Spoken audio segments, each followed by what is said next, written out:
El móvil vibró sobre la encimera de mármol como un insecto moribundo. Su luz azul cortaba la oscuridad de nuestra cocina a las 2:47 de la madrugada. Debería haberlo dejado allí. Debería haberme dado la vuelta y hundido la cara más profundamente en la almohada que todavía olía a su colonia.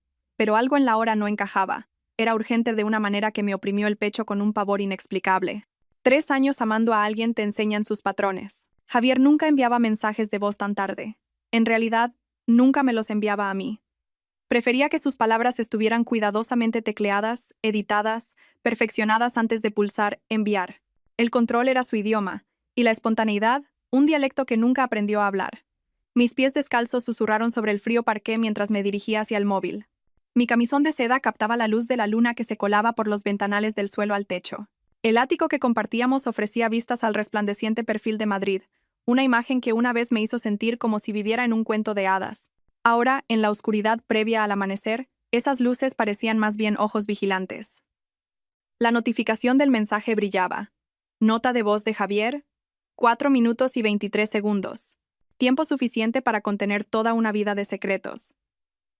Mi dedo tembló ligeramente sobre el botón de reproducción. Más tarde, recordaría este momento como la última vez que fui verdaderamente inocente.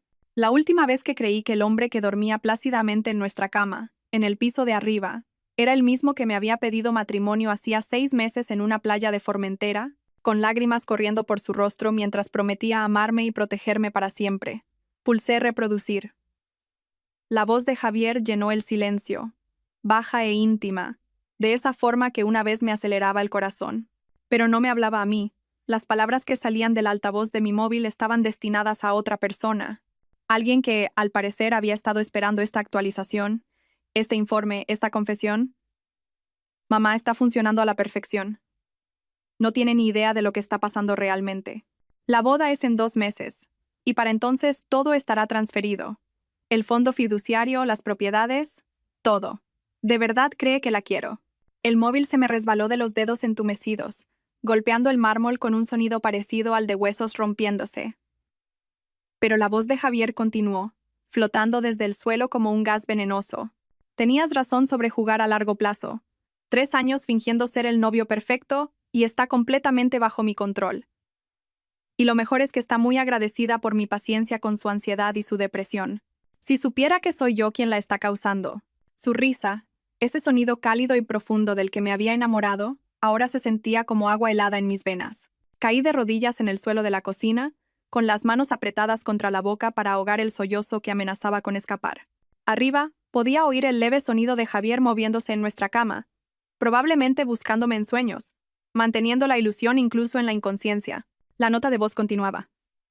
Cada palabra una nueva herida. El cambio de medicación fue una genialidad, mamá.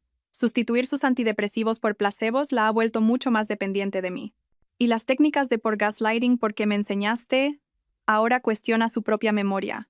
A veces le muevo las llaves o le cambio las contraseñas y luego me muestro preocupado cuando no las encuentra. La semana pasada llegó a disculparse conmigo por estar tan olvidadiza últimamente.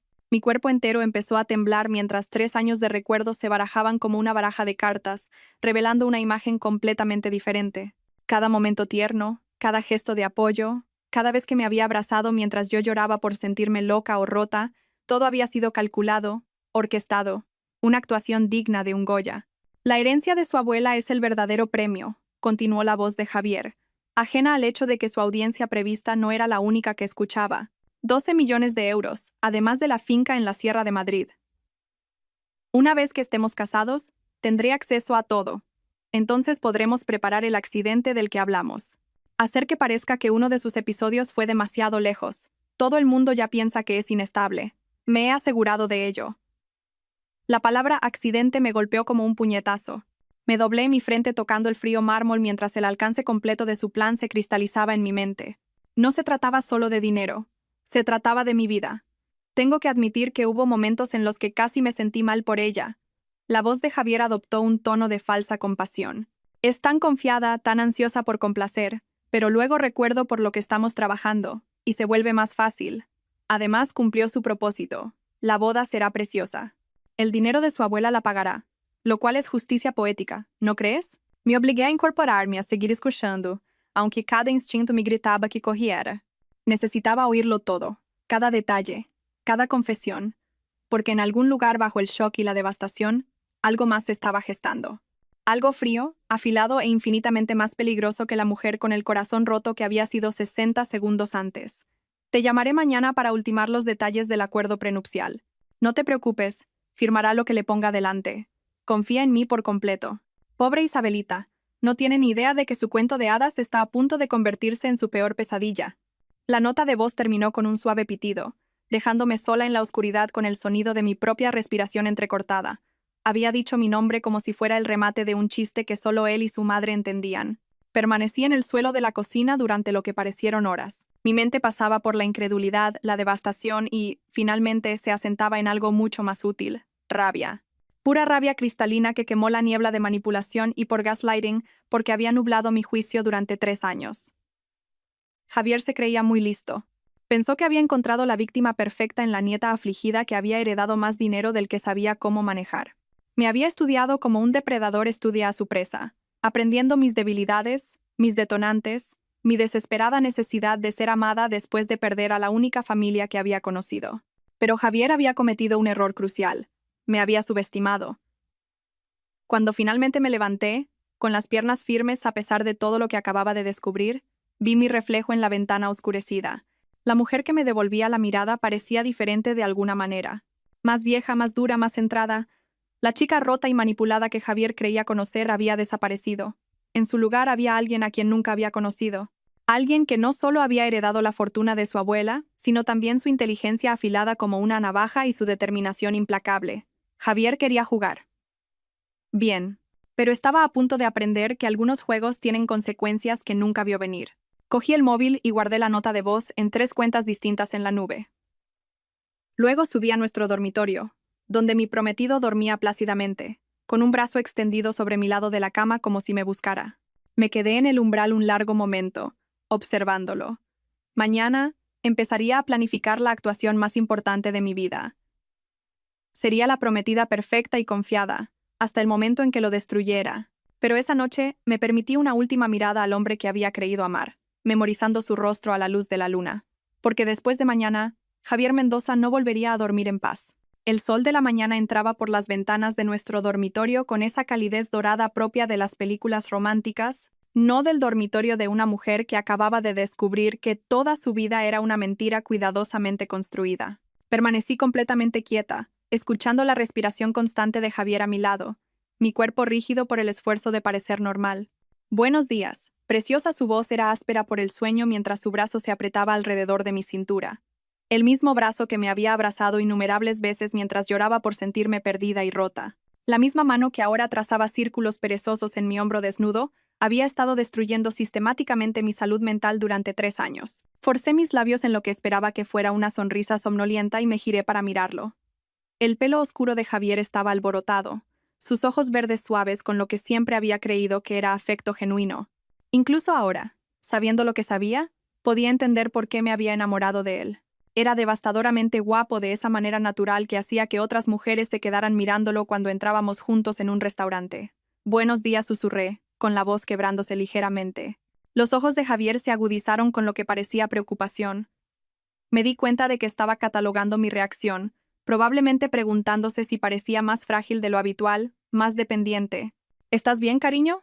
Pareces un poco rara. Su pulgar rozó mi mejilla con una ternura practicada. ¿Tuviste otra de esas pesadillas? Las pesadillas, por supuesto.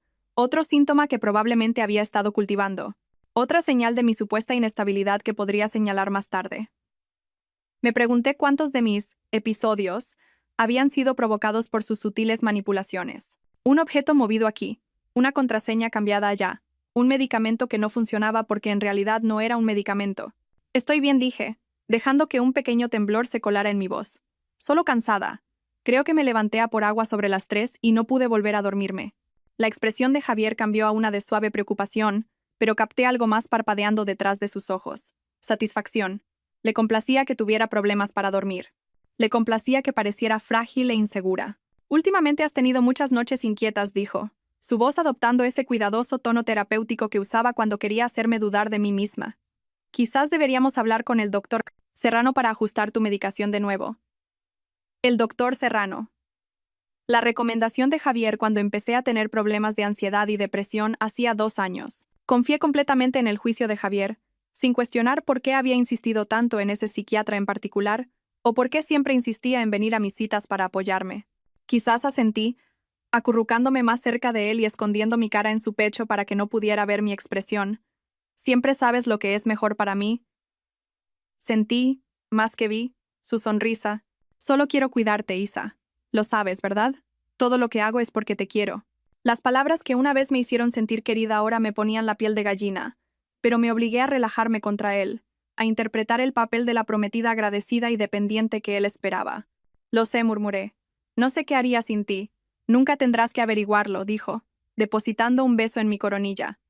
No voy a ninguna parte, no voy a ninguna parte, porque me necesitaba viva y casada con él al menos el tiempo suficiente para acceder a mi herencia. Después de eso, bueno, la nota de voz había dejado muy claros sus planes a largo plazo. El móvil de Javier vibró en su mesita de noche, y sentí que su cuerpo se tensaba ligeramente. Probablemente sea del trabajo, dijo, pero había algo en su voz que me hizo pensar lo contrario. Debería mirarlo. Levanté la cabeza para dejar que cogiera el móvil, observando su rostro cuidadosamente mientras leía el mensaje que había llegado. Su mandíbula se tensó casi imperceptiblemente, y sus dedos se movieron rápidamente por la pantalla. ¿Todo bien?, pregunté, inyectando la cantidad justa de preocupación en mi voz.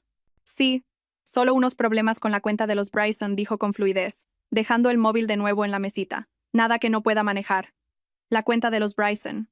Nunca le había oído mencionar ninguna cuenta de los Bryson antes, pero claro, estaba aprendiendo que había muchas cosas sobre Javier que nunca había sabido realmente.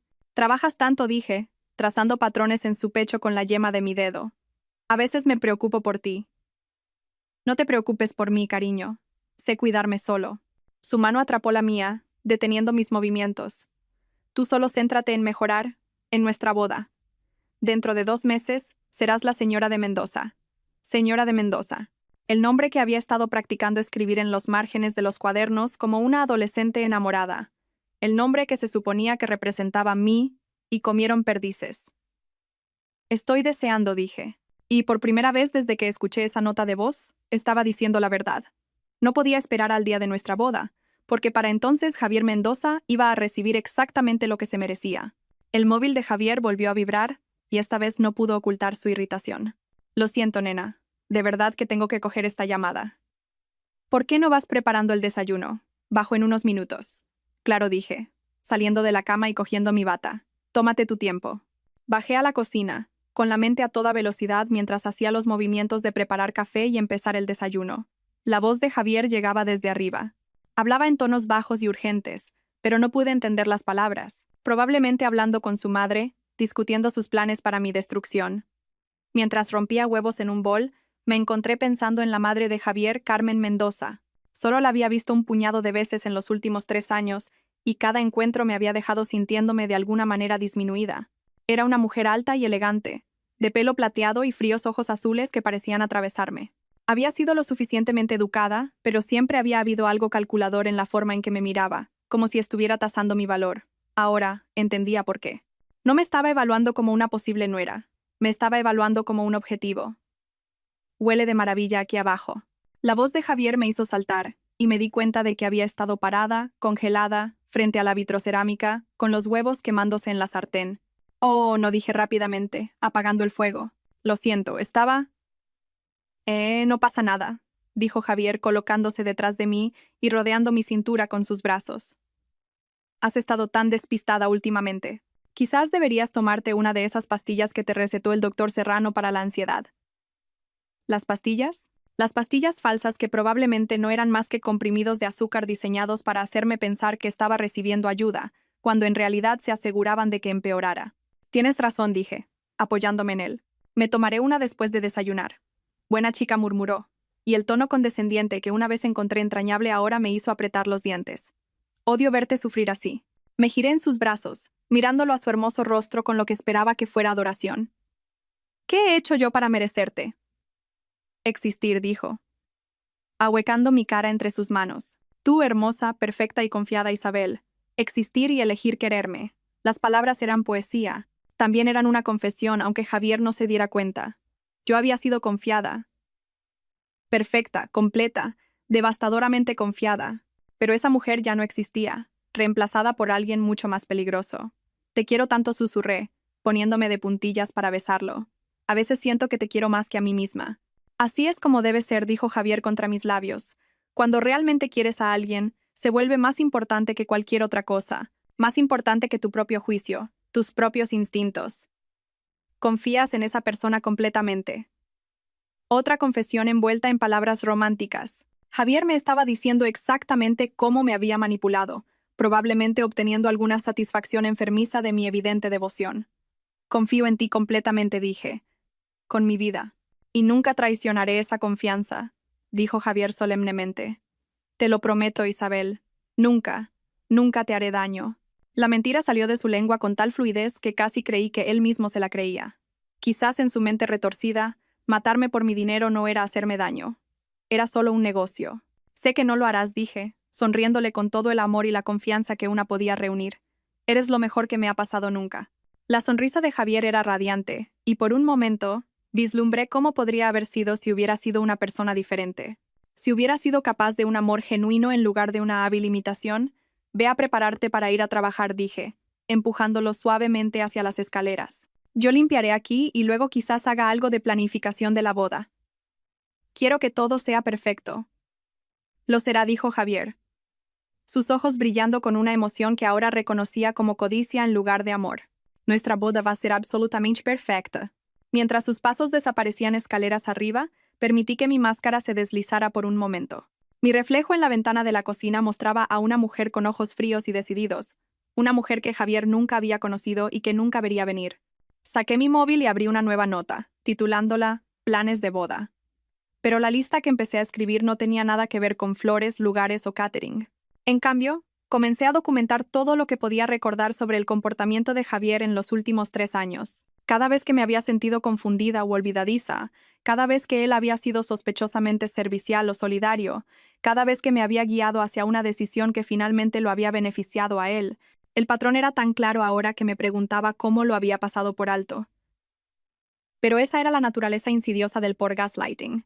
Sucedía tan gradualmente, tan sutilmente, que la víctima nunca se daba cuenta de que estaba siendo manipulada hasta que era casi demasiado tarde. Casi. Javier pensaba que tenía 2 meses más para completar su plan. 2 meses más para vaciar mis cuentas bancarias y organizar mi accidente. Pero se equivocaba en una cosa crucial. Pensaba que yo seguía siendo la misma mujer rota y confiada que había estado destruyendo sistemáticamente durante 3 años. Oí la ducha empezar arriba y supe que tenía quizás 20 minutos antes de que Javier volviera a bajar. 20 minutos para empezar a sentar las bases de su destrucción. Abrí mi portátil y empecé a investigar al doctor Serrano, el psiquiatra que Javier tan amablemente me había recomendado. No tardé mucho en encontrar lo que buscaba. El doctor Serrano había sido sancionado 2 veces por el Colegio de Médicos por prácticas poco éticas, incluyendo la prescripción de medicamentos innecesarios y el mantenimiento de relaciones inapropiadas con las familias de los pacientes. La queja más reciente había sido presentada hacía solo 6 meses por una mujer cuyo marido había estado pagando al doctor Serrano para mantenerla medicada y sumisa durante su proceso de divorcio. Me temblaban las manos mientras leía los detalles. La historia de la mujer era inquietantemente similar a la mía. Un inicio misterioso de ansiedad y depresión, una creciente dependencia de su marido, problemas de memoria, y una sensación cada vez mayor de que estaba perdiendo la cabeza. La única diferencia era que ella había descubierto la verdad antes de que su marido pudiera completar lo que fuera que estuviera planeando. Hice capturas de pantalla de todo, lo guardé en mi almacenamiento seguro en la nube y luego borré mi historial de navegación. Javier era meticuloso a la hora de revisar mi actividad en línea. Otra bandera roja que había pasado por alto, interpretando su vigilancia como una preocupación cariñosa por mi salud mental. La ducha seguía corriendo, así que llamé rápidamente a mi banco. Hola, soy Isabel Valverde. Necesito hablar con alguien sobre mis cuentas, por favor. Es urgente. Por supuesto, señora Valverde. Le paso con su gestor personal. En cuestión de minutos, estaba hablando con Janet, la mujer que había estado gestionando el patrimonio de mi abuela y mi herencia. Isabel, qué alegría oírte. ¿Cómo van los preparativos de la boda? De hecho, por eso llamo, dije manteniendo la voz baja. Necesito hacer algunos cambios en mis cuentas. Por motivos de seguridad. ¿Qué tipo de motivos de seguridad? Respiré hondo. Tengo razones para creer que mi prometido podría estar planeando acceder a mis cuentas sin permiso después de que nos casemos. Necesito saber qué protecciones puedo poner en marcha. Hubo una pausa. Esa es una acusación muy seria, Isabel. ¿Estás segura de esto? Estoy segura, dije con firmeza. Y necesito saber, ¿alguien más ha estado haciendo consultas sobre mis cuentas? ¿Alguien que afirme representarme o pregunte sobre mi situación financiera? Otra pausa. Esta vez más larga. De hecho, sí. Hace unos 3 meses, un hombre llamó diciendo que era tu asesor financiero. Dijo que le habías pedido que obtuviera información sobre tu fondo fiduciario y tu herencia. No le dimos ninguna información, por supuesto, pero... ¿Pero qué? Sabía muchísimos detalles personales sobre ti. El nombre de tu abuela, el valor aproximado de tu herencia, incluso tu número de DNI. Asumimos que tú misma le habías dado la información. La sangre se me heló. Javier llevaba meses planeando esto. ¿Cuál era su nombre? Dijo que se llamaba Javier Mendoza. Dijo que era tu prometido y que le habías pedido que te ayudara a gestionar tus finanzas después de la boda. La ducha había dejado de sonar. Podía oír a Javier moviéndose arriba, probablemente vistiéndose. Janet, necesito que congeles por completo todas mis cuentas de inmediato. Nadie debe poder acceder a nada sin mi presencia física y múltiples formas de identificación. ¿Puedes hacer eso? Por supuesto. Implementaré el nivel más alto de seguridad que tenemos. Isabel, ¿estás a salvo? ¿Necesitas ayuda? Estoy a salvo por ahora, dije, pero puede que necesite moverme rápidamente cuando llegue el momento. ¿Puedes tener fondos líquidos disponibles si los necesito? Absolutamente. Prepararé una cuenta separada a la que solo tú puedas acceder. ¿Algo más? Sí. Necesito que documentes todo lo que hemos hablado hoy, incluyendo la llamada anterior de Javier Mendoza. Y Janet, esta conversación debe permanecer completamente confidencial. Mi vida puede depender de ello. Entendido. Isabel, por favor, ten cuidado. Colgué justo cuando oí los pasos de Javier en la escalera. Rápidamente borré la llamada del historial de mi móvil y abrí una web de planificación de bodas, haciendo que pareciera que había estado mirando arreglos florales. Hola, preciosa, dijo Javier, apareciendo en el umbral de la cocina, devastadoramente guapo con su traje gris marengo.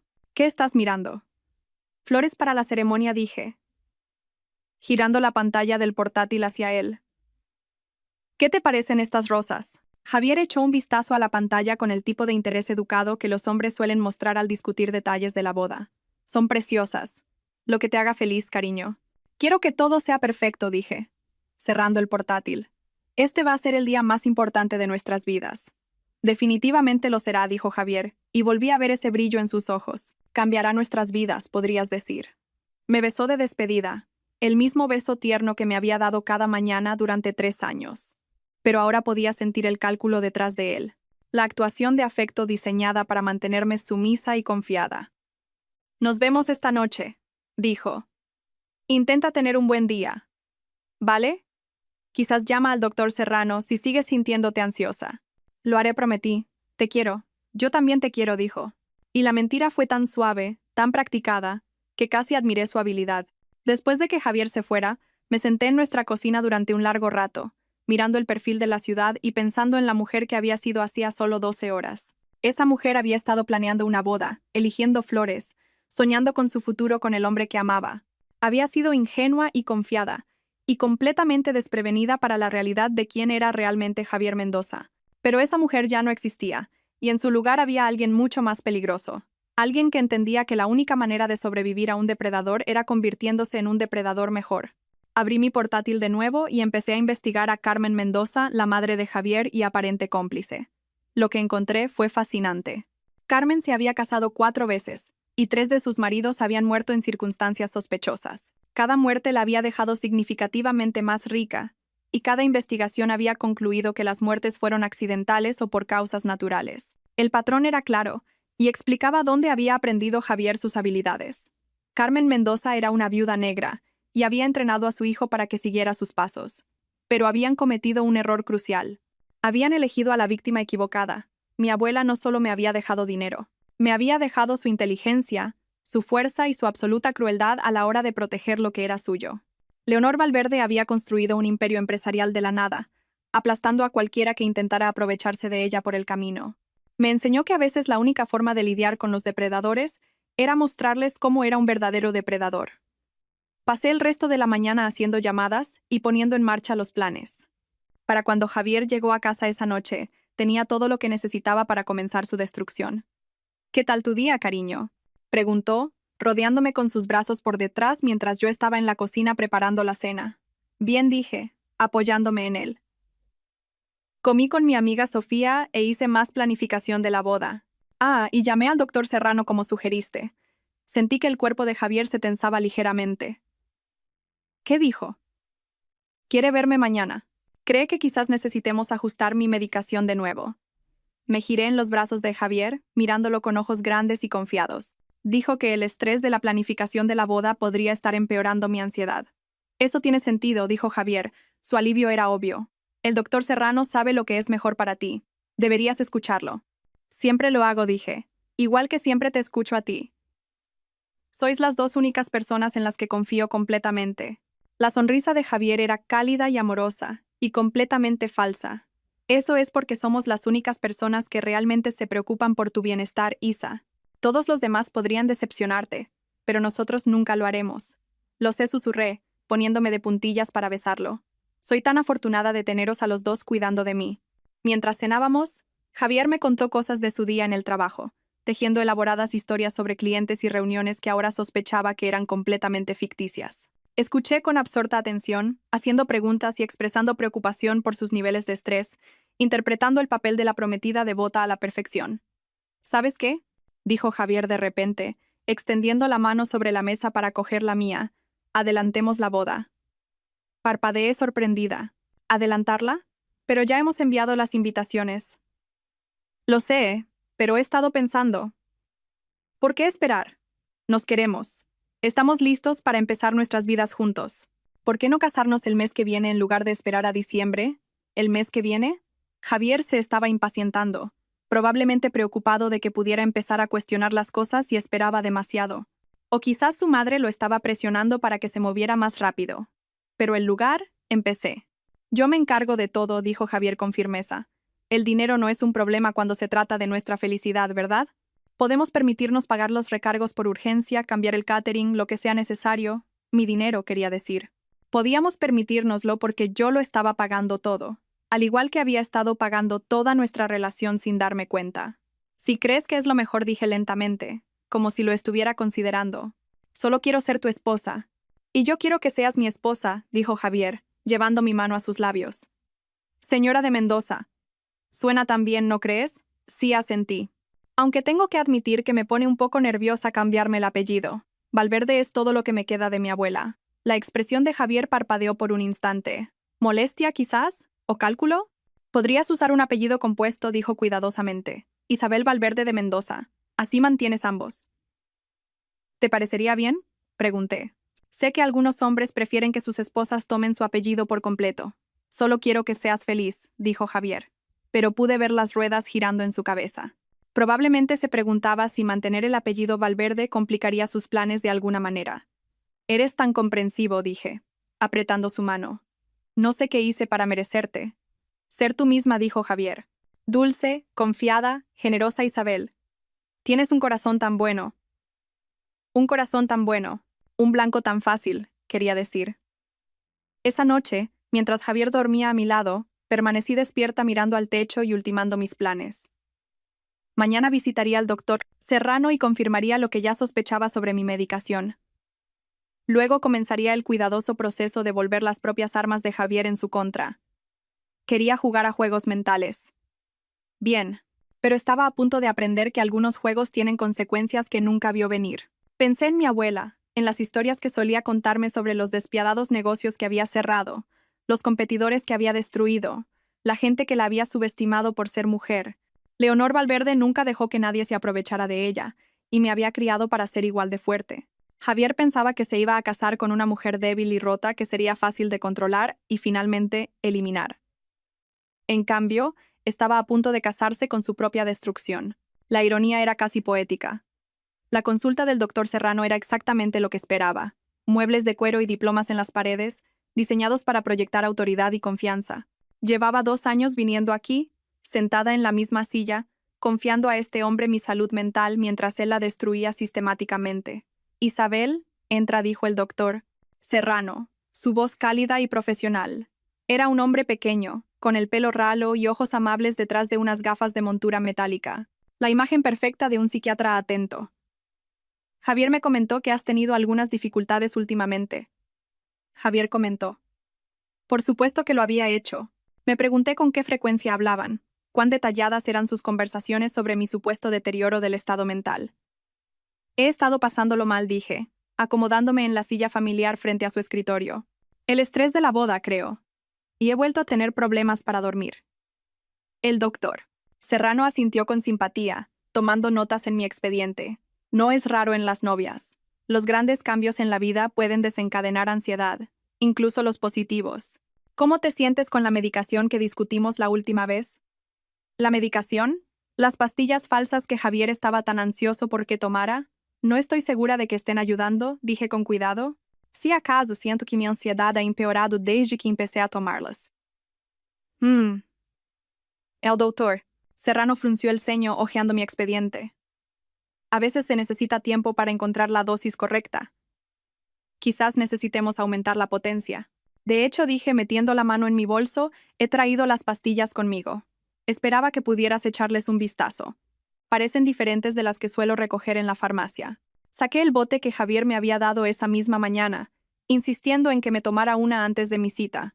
El rostro del doctor Serrano se quedó muy quieto cuando lo puse sobre su escritorio.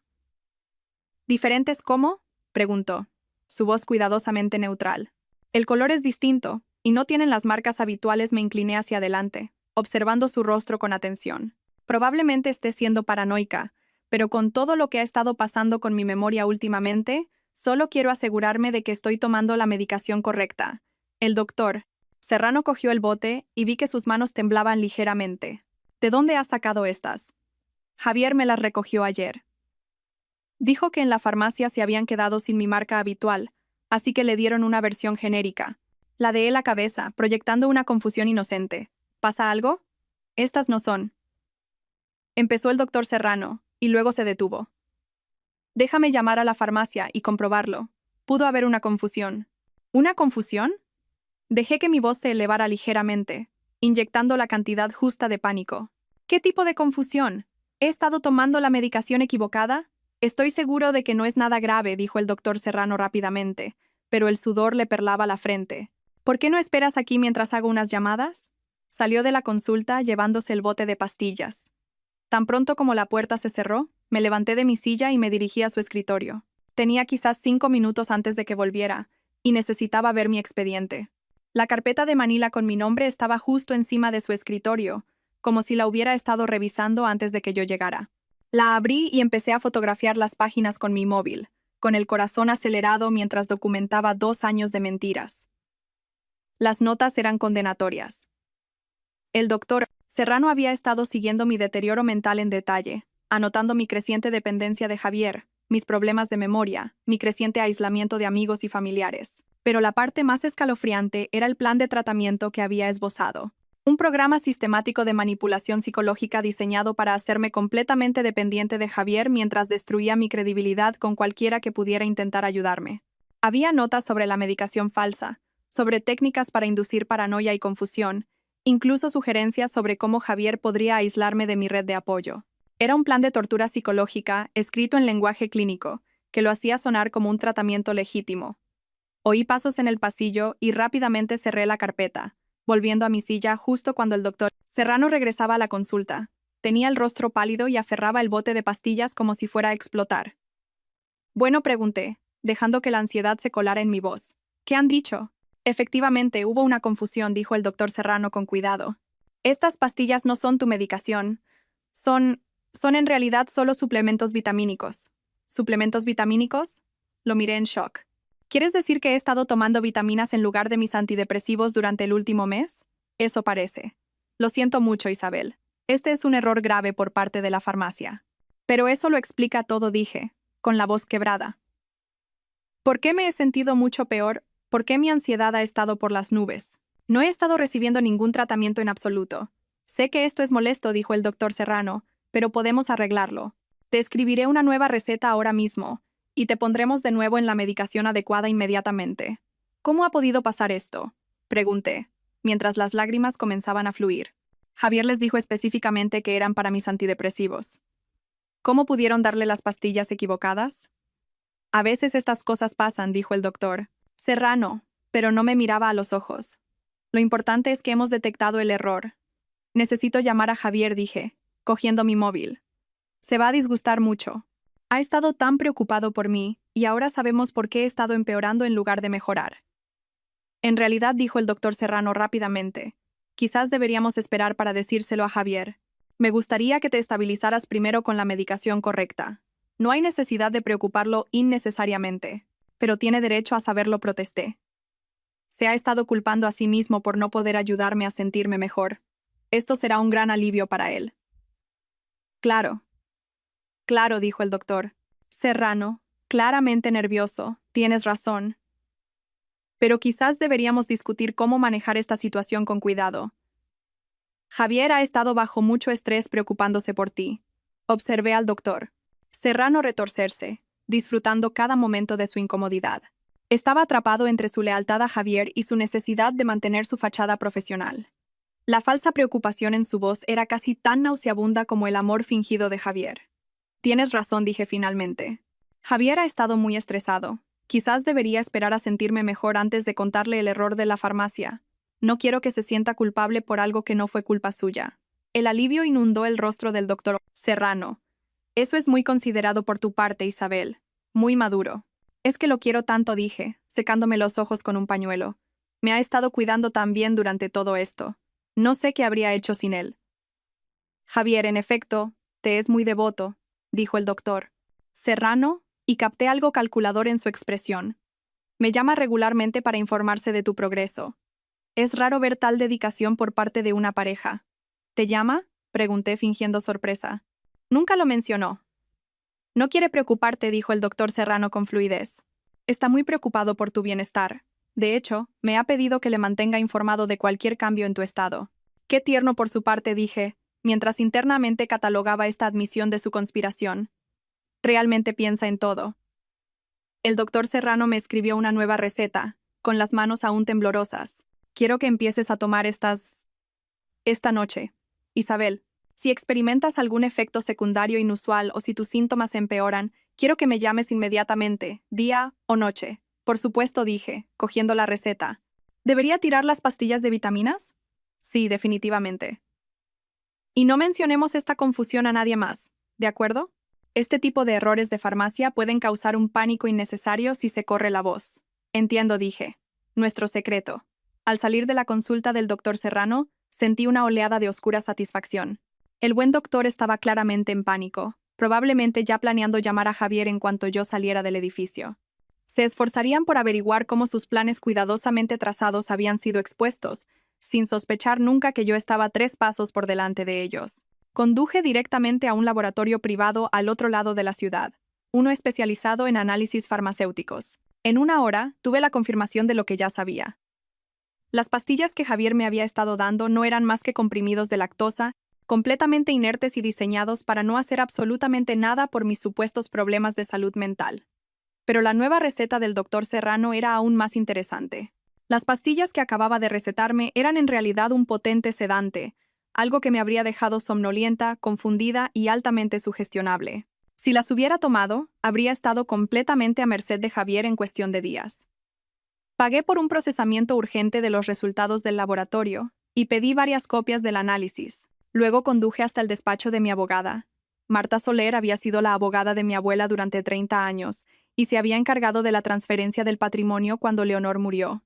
Era una mujer aguda de unos 60 años, con el pelo plateado y ojos de halcón. Si alguien podía ayudarme a navegar las implicaciones legales de lo que había descubierto, era Marta. Isabel dijo, levantándose de detrás de su enorme escritorio de caoba cuando me hicieron pasar a su oficina. ¡Qué placer inesperado! ¿Cómo van los preparativos de la boda? De hecho, por eso estoy aquí, dije, sentándome en la silla frente a ella. Necesito tu ayuda con algo muy serio. La expresión de Marta se agudizó mientras le exponía todo lo que había descubierto. La nota de voz, la medicación falsa, la implicación del doctor Serrano, los planes de Javier para mi herencia y mi vida.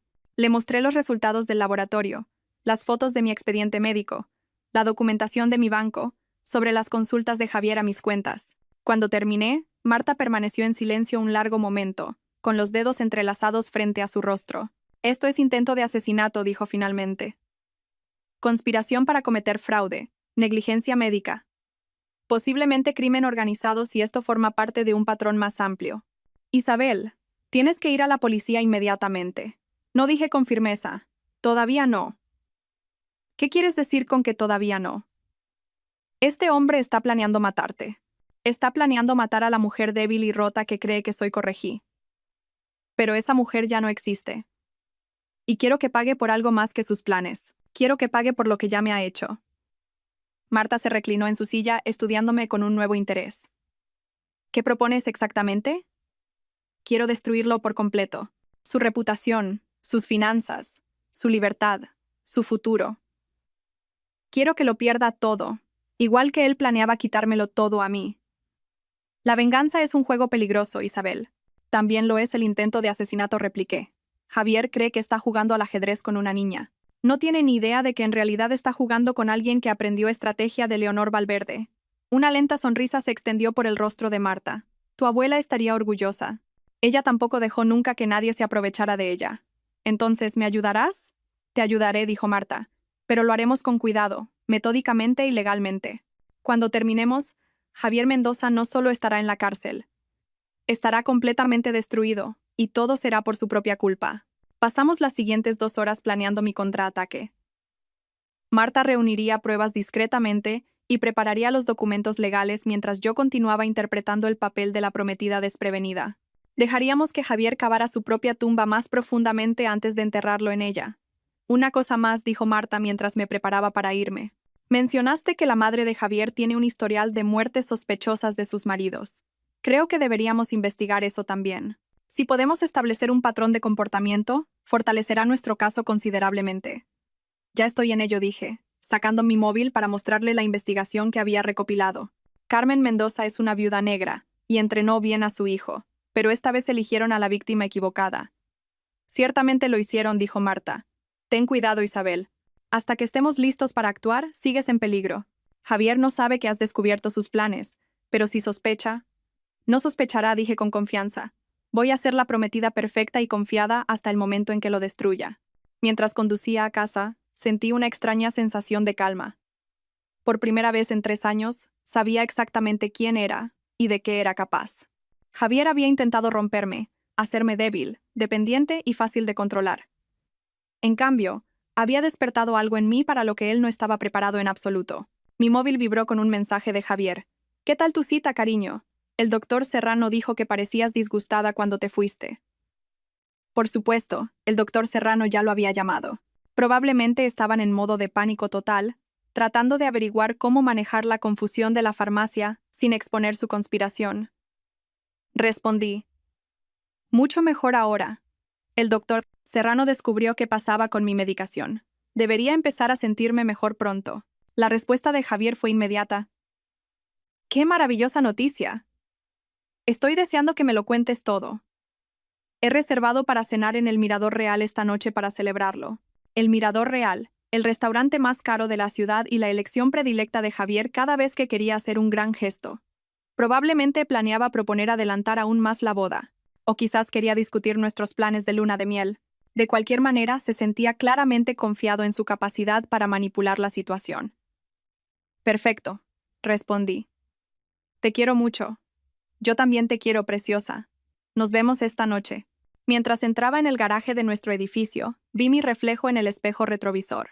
La mujer que me devolvía la mirada tenía la misma cara que la chica ingenua que se había enamorado de Javier Mendoza hacía 3 años, pero sus ojos eran completamente diferentes. Eran los ojos de mi abuela, agudos, calculadores y absolutamente despiadados a la hora de proteger lo que era mío.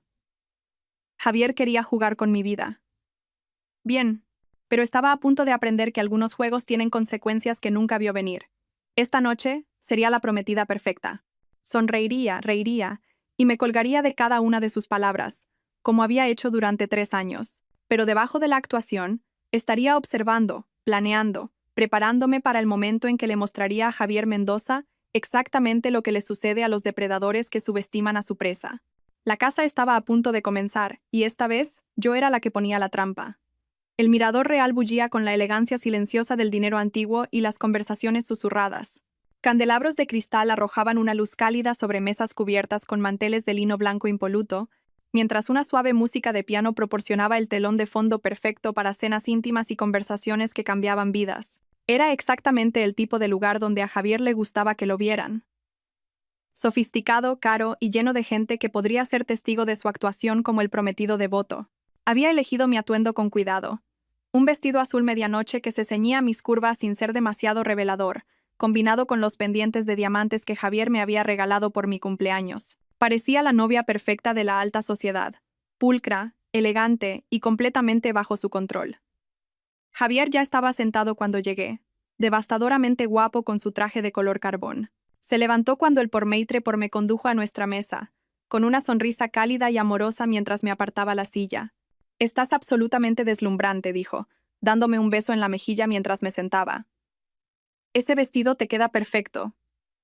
«Gracias», dije, dejando que un ligero rubor coloreara mis mejillas. «Quería estar especial esta noche. Dijiste que estábamos celebrando». «Lo estamos», dijo Javier, acomodándose de nuevo en su silla. Sus ojos brillaban de emoción, y casi podía ver las ruedas girando en su cabeza. «Tengo una noticia maravillosa que compartir contigo». El camarero apareció con cava. Un gramona, naturalmente. Javier nunca hacía nada a medias cuando intentaba impresionarme. O más bien, cuando intentaba manipularme para que cumpliera. «Por los nuevos comienzos», dijo Javier levantando su copa. «Por los nuevos comienzos», repetí, chocando mi copa contra la suya. El cava era perfecto, fresco y efervescente, y me permití disfrutarlo. Después de todo, Javier estaba pagando la cena con dinero que, esencialmente, me había robado durante los últimos 3 años. Entonces dije, inclinándome hacia adelante con ansiosa expectación, «¿Cuál es esa maravillosa noticia?» La sonrisa de Javier se amplió. «He estado pensando en lo que dijiste esta mañana sobre adelantar la boda, y he decidido que tienes toda la razón. ¿Por qué deberíamos esperar?»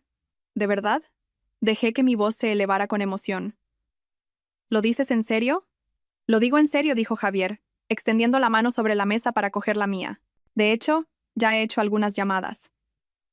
Podemos celebrar la ceremonia dentro de 3 semanas. El sábado, si quieres». ¿3 semanas? Javier estaba presionando de verdad ahora. Probablemente bajo la presión de su madre para acelerar su cronograma. Me pregunté qué los había asustado. Quizás estaban preocupados de que estuviera empezando a hacer demasiadas preguntas.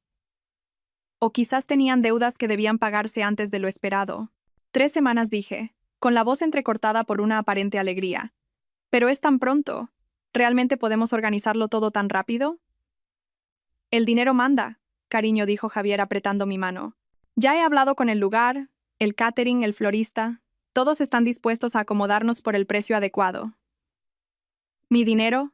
quería decir. Todos estaban dispuestos a acomodarnos por la cantidad adecuada de mi dinero. Pero la lista de invitados, las invitaciones, empecé. «¿Ya está solucionado?», dijo Javier con fluidez. Me tomé la libertad de llamar personalmente a todos en nuestra lista. La mayoría puede arreglárselas, y los que no, lo entenderán. Cuando estás enamorado, no quieres esperar. Había llamado a todos personalmente, lo que significaba que había estado planeando esta aceleración durante un tiempo, probablemente desde antes de la conversación de esta mañana. Me pregunté cuánto tiempo llevaba preparando esto, cuántas piezas había estado moviendo mientras yo interpretaba a la prometida inconsciente.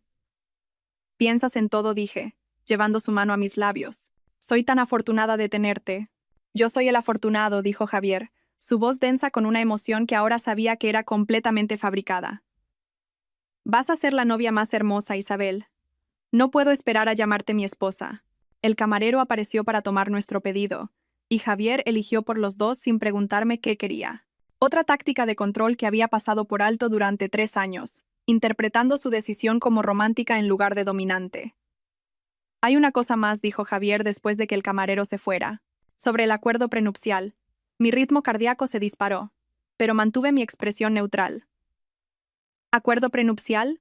Sé que lo discutimos brevemente antes, pero mi abogado cree que es importante tener todo formalizado. solo para protegernos a ambos. La voz de Javier era cuidadosamente casual, como si estuviera discutiendo el tiempo en lugar de documentos legales que le darían acceso a toda mi fortuna. Pensé que habíamos decidido que no necesitábamos uno, dije lentamente. Confiamos el uno en el otro completamente. Lo hacemos, dijo Javier rápidamente. Pero mi abogado dice que es una práctica estándar para personas con activos significativos. En realidad te protege tanto a ti como a mí. Protegerme a mí. La ironía era casi risible. El acuerdo prenupcial probablemente estaría diseñado para darle a Javier acceso a todo mientras me dejaba sin nada si nuestro matrimonio terminaba, lo cual, según su nota de voz, terminaría con mi conveniente accidente. ¿Qué tipo de protección?, pregunté, ladeando la cabeza con curiosidad inocente. Bueno, por ejemplo, si a uno de nosotros le pasara algo, el cónyuge superviviente estaría cuidado.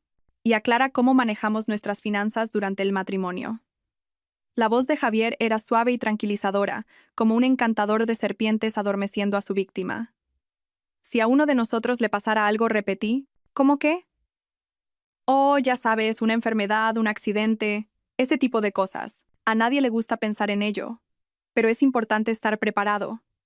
Los ojos de Javier eran cálidos y preocupados, como si estuviera genuinamente preocupado por mi bienestar en lugar de planear mi muerte. Tiene sentido, dije finalmente. Quiero que estés cuidado si me pasa algo a mí, y yo quiero lo mismo para ti, dijo Javier, aunque ambos sabíamos que eso no era parte de su plan. Mi abogado ya ha redactado los documentos. Podemos firmarlos mañana si quieres. ¿Mañana? Realmente tenía prisa ahora. ¿No crees que debería hacer que mi propia abogada los revise primero?, pregunté. Quiero decir, no entiendo realmente los documentos legales. La mandíbula de Javier se tensó casi imperceptiblemente. Por supuesto, si eso te hace sentir mejor, aunque mi abogado me asegura que todo es muy sencillo. Lenguaje estándar, nada complicado. Estoy segura de que lo es, dije. Pero mi abuela siempre me decía que tuviera mi propia representación para documentos importantes. Decía que era simplemente una buena práctica comercial. Tu abuela era una mujer inteligente, dijo Javier, aunque pude ver la frustración parpadeando detrás de sus ojos, pero ella trataba con acuerdos comerciales mucho más complejos. Esto es solo un simple contrato matrimonial. Aún así dije, dejando que una nota de incertidumbre se colara en mi voz, creo que me sentiría más cómoda si alguien me lo explicara. Ya sabes lo confundida que me pongo con los temas legales. La expresión de Javier se suavizó, probablemente porque pensó que mi confusión era una señal del deterioro mental que tanto se había esforzado en cultivar. Por supuesto, cariño. Lo que sea que te haga sentir segura. Pero deberíamos movernos rápido. El abogado dice que es mejor tener todo finalizado antes de la ceremonia. Llamaré a Marta Soler mañana, dije.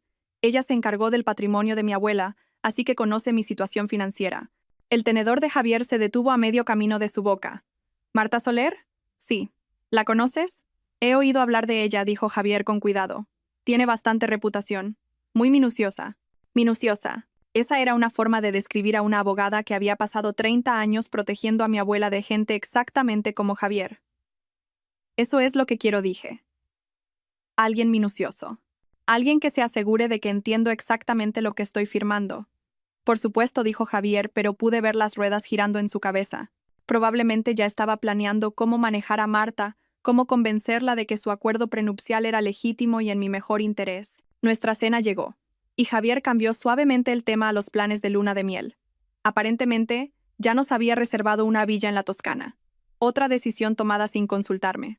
Otra señal de su necesidad de controlar cada aspecto de nuestra relación. 2 semanas en Italia, dijo, con los ojos brillantes.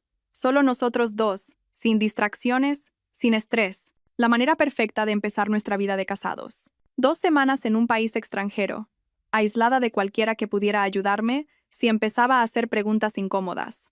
El lugar perfecto para que ocurriera un accidente. Suena maravilloso, dije. Aunque tengo que admitir que estoy un poco nerviosa por viajar tan pronto después de la boda. ¿Y si tengo uno de mis episodios? Por eso estaré allí para cuidarte, dijo Javier, extendiendo la mano sobre la mesa para acariciar mi mejilla. No tienes que preocuparte por nada, Isabel. Yo me encargaré de todo. Te encargarías de todo, incluyendo mi muerte. Aparentemente. Claro, susurré, inclinándome hacia su toque. A veces siento que no te merezco. No digas eso nunca, dijo Javier, su voz feroz con falsa emoción. Te mereces todo el amor del mundo. Mereces ser protegida, apreciada y cuidada. Protegida. La palabra sabía a veneno en mi boca, pero sonreí como si fuera lo más dulce que hubiera oído nunca. Te quiero tanto que a veces me asusta, dije, dejando que mi voz temblara ligeramente. ¿Y si te pasa algo? ¿Y si te pierdo como perdí a mi abuela? La expresión de Javier cambió a una de tierna preocupación. No me va a pasar nada, cariño. No voy a ninguna parte. Pero, ¿y si pasa? ¿Y si hay un accidente o algo? No creo que pudiera sobrevivir a perderte también. Dejé que las lágrimas se acumularan en mis ojos, interpretando el papel de la mujer frágil y dependiente que él esperaba que fuera. Oye, dijo Javier suavemente, acercando su silla a la mía para poder rodear mis hombros con su brazo. Mírame, no me va a pasar nada, ¿vale? Y aunque pasara algo, eres más fuerte de lo que crees. Sobrevivirías. No, no lo haría, dije, negando con la cabeza. Apenas puedo funcionar ahora cuando solo estás en el trabajo todo el día. Si te perdiera permanentemente, dejé la frase en el aire, como si el pensamiento fuera demasiado terrible para completarlo. El brazo de Javier se apretó a mi alrededor y casi pude sentir su satisfacción. Esto era exactamente lo que quería oír. La confirmación de que era completamente dependiente de él, de que no podía imaginar la vida sin él. Nunca tendrás que averiguarlo, dijo, depositando un beso en mi coronilla. Te lo prometo, Isabel. Nunca te dejaré. Otra mentira. Suave como la seda y 2 veces más mortal. A veces pienso en qué pasaría si yo muriera primero, dije en voz baja. Sé que es morboso, pero con mi ansiedad y depresión empeorando. No hables así, dijo Javier bruscamente, y luego suavizó inmediatamente su tono. Lo siento. No quería ser brusco. Es solo que la idea de perderte me aterroriza. Lo siento, dije rápidamente. Sé que no debería pensar en cosas tan oscuras. Es solo que el doctor Serrano dijo que mi condición podría empeorar antes de mejorar, y a veces me preocupo. ¿Qué dijo exactamente el doctor Serrano?, preguntó Javier, su voz cuidadosamente neutral. Solo que la depresión severa a veces puede llevar a que la gente se haga daño a sí misma, dije, bajando la voz a un susurro. Dijo que necesito tener mucho cuidado, especialmente con el estrés de la boda. Javier guardó silencio por un momento, y pude verlo procesando esta información, probablemente preguntándose si podría usar mi supuesta ideación suicida como parte de su plan. Por eso el acuerdo prenupcial es tan importante, dijo finalmente. Si te pasara algo que no pasará, querría asegurarme de que se respetaran tus deseos. El legado de tu abuela, tus intereses benéficos, todo. Mis intereses benéficos. Casi me reí de su audacia. Javier ya estaba planeando cómo gastar mi dinero después de mi muerte, probablemente averiguando qué organizaciones benéficas se beneficiarían de mi patrimonio. Organizaciones que probablemente resultarían ser empresas fantasma controladas por él y su madre. ¿De verdad harías eso?, pregunté mirándolo con ojos grandes y agradecidos. ¿Te asegurarías de que el legado de mi abuela continuara? Por supuesto, dijo Javier solemnemente. Sería un honor para mí llevar a cabo tus deseos. Eso es lo que significa el amor. Poner a la otra persona primero, incluso después de que se haya ido. El camarero apareció con el postre, un porceuflé, de chocolate que Javier había pedido sin preguntarme si lo quería. Mientras compartíamos el postre rico y decadente, Javier continuó pintando imágenes de nuestro futuro juntos. La casa que compraríamos cerca de Segovia. Los hijos que tendríamos. La vida que construiríamos juntos. Todo era ficción, por supuesto. Una mentira hermosa y elaborada diseñada para mantenerme sumisa hasta que pudiera ejecutar su verdadero plan. Pero yo le seguí el juego, haciendo preguntas sobre nuestro futuro imaginario, expresando emoción por sueños que nunca se harían realidad. No puedo esperar a empezar a intentar tener un bebé, dije, tomando un bocado del porceuflé. Sé que dijimos que esperaríamos un año, pero quizás podríamos empezar antes. El tenedor de Javier se detuvo por un instante, tan brevemente que podría haberlo pasado por alto si no hubiera estado atenta a su reacción. Veamos cómo te sientes después de la luna de miel, dijo con cuidado. El doctor Serrano cree que podría ser mejor esperar hasta que tu medicación esté completamente estabilizada. Por supuesto, no podía quedarme embarazada antes del accidente. Eso complicaría las cosas considerablemente. Probablemente tengas razón, dije con un suspiro. Es que me emociono tanto pensando en nuestro futuro juntos. Tenemos todo el tiempo del mundo, dijo Javier acariciando mi mano.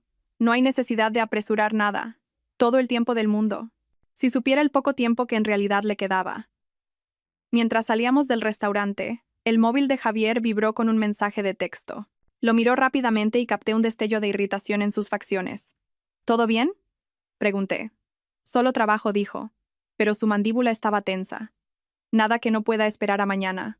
Me pregunté si en realidad era su madre, comprobando el progreso de su plan. Carmen Mendoza probablemente se estaba impacientando, ansiosa por ver a su hijo completar su misión para poder pasar a su próxima víctima. Trabajas demasiado, dije, pasando mi brazo por el suyo mientras caminábamos hacia el coche. Después de que nos casemos, quizás deberías tomarte un tiempo libre. Podríamos viajar, ver el mundo juntos. Eso suena perfecto, dijo Javier, aunque se notaba que su mente estaba en otra parte. Absolutamente perfecto. Mientras Javier nos llevaba a casa por las calles de la ciudad, miré por la ventana las luces que pasaban borrosas y pensé en la actuación que acababa de dar. 3 horas interpretando a la víctima perfecta, al objetivo ideal, a la mujer que Javier creía conocer también. Pero debajo del acto, había estado recopilando información, confirmando sospechas y sentando las bases para su destrucción. Cada palabra que había pronunciado esa noche había sido otro clavo en su ataúd, otra pieza de evidencia que aseguraría su completa caída. ¿En qué piensas?, dijo Javier mirándome mientras nos deteníamos en un semáforo en rojo. Solo en lo afortunada que soy, dije, girándome para sonreírle. Dentro de 3 semanas seré tu esposa. Parece un sueño. El mejor sueño que ninguno de los dos ha tenido nunca, dijo Javier, llevando mi mano a sus labios. Si supiera que su sueño estaba a punto de convertirse en su peor pesadilla. Mientras entrábamos en el garaje de nuestro edificio, vi una berlina negra que nos había estado siguiendo desde que salimos del restaurante. Aparcó en una plaza a varias filas de distancia, y observé por el espejo lateral como una mujer salía, alta, elegante, con el pelo plateado que captaba las luces fluorescentes. Carmen Mendoza, la madre de Javier y cómplice, aparentemente vigilando nuestra salida nocturna. Javier, dije suavemente. ¿No es esa tu madre? La cabeza de Javier giró bruscamente, y vi su rostro palidecer al ver a Carmen caminando hacia el ascensor. ¿Qué está haciendo aquí?, pregunté, inyectando confusión y preocupación en mi voz. No tengo ni idea, dijo Javier, pero sus manos apretaban el volante con tanta fuerza que sus nudillos estaban blancos. No mencionó nada de que vendría. ¿Deberíamos ir a saludar?, pregunté inocentemente. No, dijo Javier rápidamente. Probablemente podría estar enfadada por algo. Ya sabes cómo se pone. Es mejor que hable yo solo con ella primero. Claro, dije, aunque por dentro sonreía. La aparición inesperada de Carmen había desconcertado claramente a Javier, lo que significaba que su plan no iba tan bien como esperaban. Subimos en el ascensor hasta nuestro ático en silencio. La atención de Javier irradiaba de él en oleadas. Tan pronto como entramos en nuestro apartamento, sonó su móvil. Es mi madre, dijo, mirando la pantalla. Debería cogerlo. Por supuesto, dije. Yo iré preparándome para dormir. Me dirigí a nuestro dormitorio, pero dejé la puerta entreabierta para poder oír la parte de la conversación de Javier. ¿Qué estás haciendo aquí?, dijo, su voz baja y urgente. Acordamos que no vendrías al apartamento. Hubo una pausa mientras Carmen respondía. No, todo fue bien. No sospecha nada. Otra pausa. Sí. Le hablé del acuerdo prenupcial. Quiere que su propia abogada lo revise. Sonreí al oír la frustración en la voz de Javier. Carmen claramente no estaba contenta con este desarrollo. Marta Soler, dijo Javier. Lo sé. Lo sé. Tendremos que ser más cuidadosos. Más cuidadosos. No tenían ni idea de lo cuidadosos que iban a tener que ser. 3 semanas, continuó Javier. Sí, estoy seguro de que podemos hacerlo funcionar. La luna de miel ya está reservada. La luna de miel donde se suponía que ocurriría mi accidente. Tengo que irme, dijo Javier de repente. Sospechará si estoy demasiado tiempo al teléfono. Rápidamente me alejé de la puerta y empecé a desvestirme, asegurándome de que pareciera que había estado concentrada en mi rutina de acostarme cuando Javier entró en el dormitorio. ¿Todo bien?, pregunté mientras se aflojaba la corbata. Bien, dijo Javier, pero su sonrisa era forzada. Solo un drama familiar. Ya sabes cómo son las madres. ¿Hay algo que pueda hacer para ayudar?, pregunté, colocándome detrás de él y comenzando a masajearle los hombros. Pareces tenso. Solo el estrés de la boda, dijo Javier, inclinándose hacia mi tacto. Todo estará bien una vez que estemos casados. Eso espero, dije suavemente. Quiero que el día de nuestra boda sea perfecto. Lo será, dijo Javier girándose en mis brazos para mirarme. Te lo prometo, Isabel. El día de nuestra boda será absolutamente perfecto. Mientras me besaba, me pregunté si podía saborear la mentira en sus labios. Porque el día de nuestra boda sería, en efecto, perfecto, solo que no de la manera que él esperaba. Sería el día en que el mundo cuidadosamente construido de Javier Mendoza se derrumbaría a su alrededor. El día en que aprendería que algunas presas contraatacan, y el día en que descubriría que la nieta de Leonor Valverde era mucho más peligrosa de lo que jamás había imaginado. A la mañana siguiente me desperté y Javier ya se había ido. Una nota en su almohada explicaba que tenía una reunión temprano, pero sospeché que en realidad se estaba reuniendo con su madre para discutir el control de daños. La aparición inesperada de Carmen anoche lo había asustado claramente. Hice café y me senté con mi portátil, continuando mi investigación sobre la oscura historia de la familia Mendoza. Lo que encontré fue aún más condenatorio de lo que esperaba. El primer marido de Carmen Mendoza, el padre de Javier, había muerto en un accidente de coche cuando Javier tenía 12 años. La indemnización del seguro había sido sustancial. Su segundo marido había sufrido un infarto fatal solo 2 años después de su matrimonio, dejándole toda su herencia.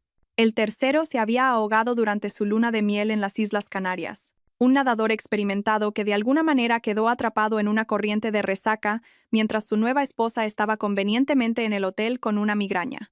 Cada muerte había sido investigada y declarada accidental, pero el patrón era inconfundible. Carmen Mendoza era una asesina en serie especializada en hacer que el asesinato pareciera una desgracia, y había entrenado a su hijo para que siguiera sus pasos. Mi móvil sonó, interrumpiendo mi investigación. El nombre de Marta Soler apareció en la pantalla.